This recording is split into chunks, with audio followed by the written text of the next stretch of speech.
오늘도 이 아침에 기도의 자리로 나오신 성도님들을 환영하고 축복합니다.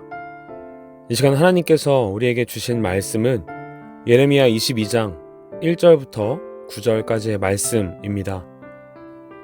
여호와께서 이와 같이 말씀하시되 너는 유다 왕의 집에 내려가서 거기에서 이 말을 선언하여 이르기를 다윗 왕위에 앉은 유다 왕이여 너와 내 신하와 이 문들로 들어오는 내 백성은 여호와의 말씀을 들을지니라.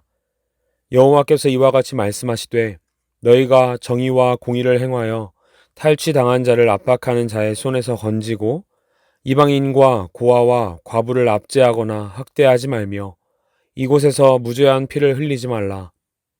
너희가 참으로 이 말을 준행하면 다윗의 왕위에 앉을 왕들과 신하들과 백성이 병거와 말을 타고 이 집 문으로 들어오게 되리라.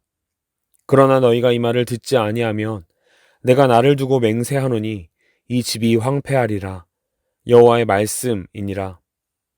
여호와께서 유다 왕의 집에 대하여 이와 같이 말씀하시니라.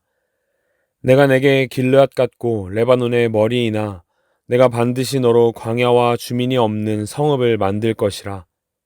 내가 너를 파멸할 자를 준비하리니 그들이 각기 손에 무기를 가지고 내 아름다운 백향목을 찍어 불에 던지리라. 여러 민족들이 이 성읍으로 지나가며 서로 말하기를 여호와가 이 큰 성읍에 이같이 행함은 어찌 되민고 하겠고 그들이 대답하기는 이는 그들이 자기 하나님 여호와의 언약을 버리고 다른 신들에게 절하고 그를 섬긴 까닭이라 하셨다 할지니라. 아멘. 요즘 젊은 사람들 뿐만 아니라 많은 사람들의 꿈이 있습니다. 내 집 마련입니다.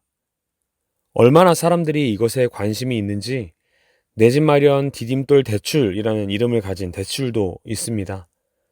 이처럼 사람들에게 집이나 건물 등을 마련하고 세워가는 것은 정말 중요한 부분입니다.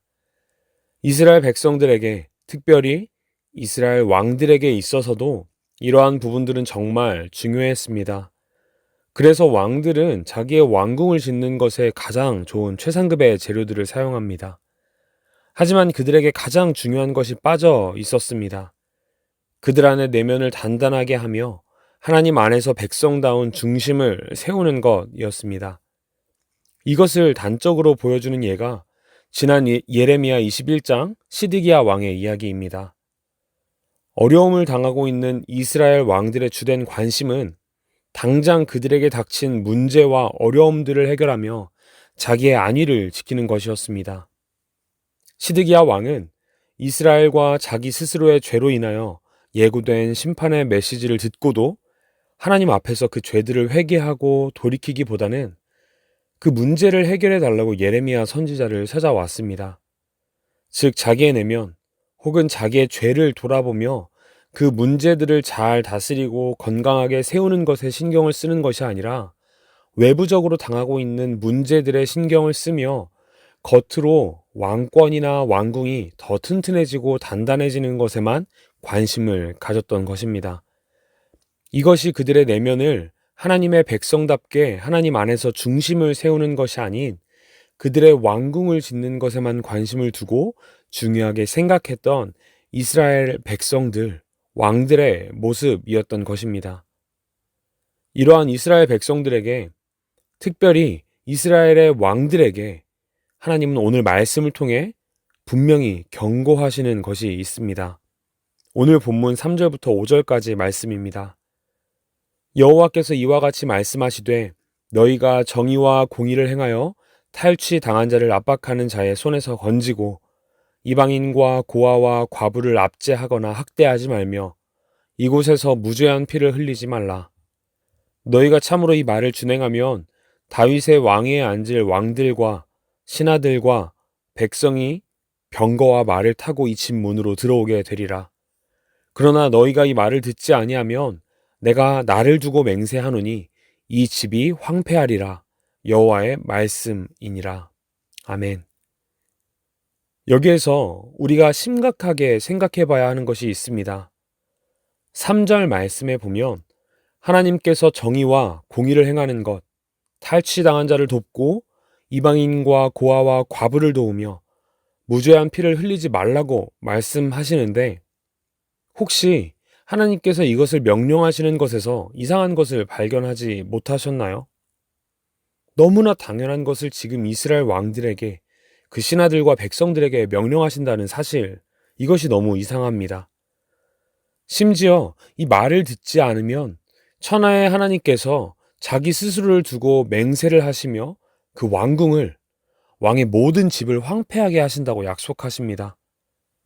하나님께서 자기 스스로를 두고 맹세하셨다는 것은 그 약속을 반드시 지키시겠다고 말씀하시는 것인데, 그렇게 말씀하시며 명령하시는 것이 아주 당연한 기본적인 것들이라는 사실이 우리가 심각하게 생각해 봐야 하는 사실입니다.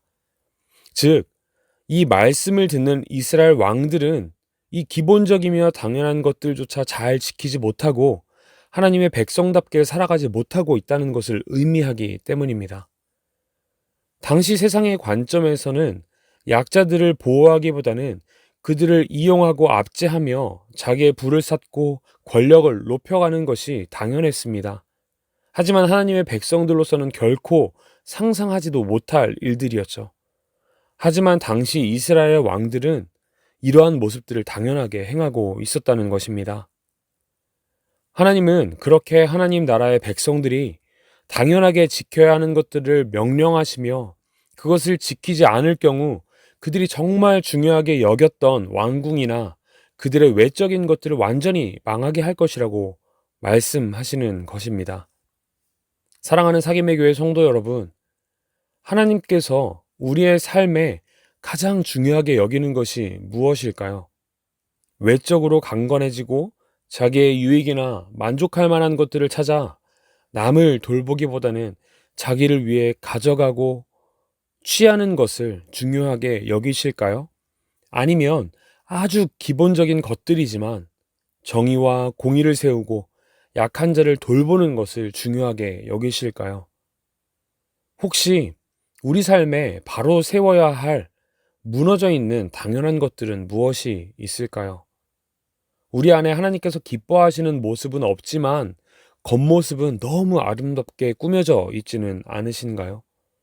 이런 모습을 가진 사람들을 보며 하나님은 내가 나를 두고 맹세하노니 라고 말씀하시며 반드시 그 심판을 받게 될 것을 이야기하십니다.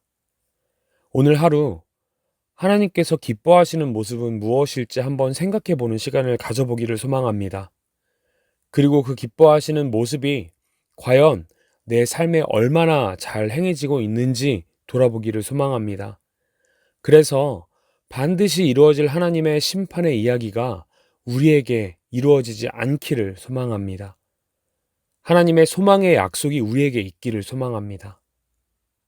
간절히 바라기는 기도하며 나아가는 오늘 하루 하나님을 기쁘시게 하는, 하나님이 기뻐하시는 삶을 회복하며 구하며 나아가는 사랑하는 사김의 교회 모든 성도님들 되시기를 간절히 소망합니다. 그래서 아주 당연한 것들이지만 그것이 우리 안에 잘 자리 잡고 단단하게 세워지는, 하나님이 기뻐하시는 그러한 삶을 살아내는 우리 모든 성도님들 되시기를 간절히 소망합니다. 함께 기도하시겠습니다. 우리 이렇게 함께 기도합시다. 하나님, 하나님께서 기뻐하시는 당연한 것들을 내 삶에서 놓치지 않게 하옵소서. 하나님이 아닌 다른 것들로 내 삶을 꾸미지 않게 하시고 하나님을 중심에 두게 하옵소서. 그것만으로 만족하게 하옵소서. 함께 기도하시겠습니다. 그리고 마지막으로 우리의 가정과 다음 세대의 자녀들, 또 사랑하는 청년들을 위해서 함께 기도해 주시면 좋겠습니다.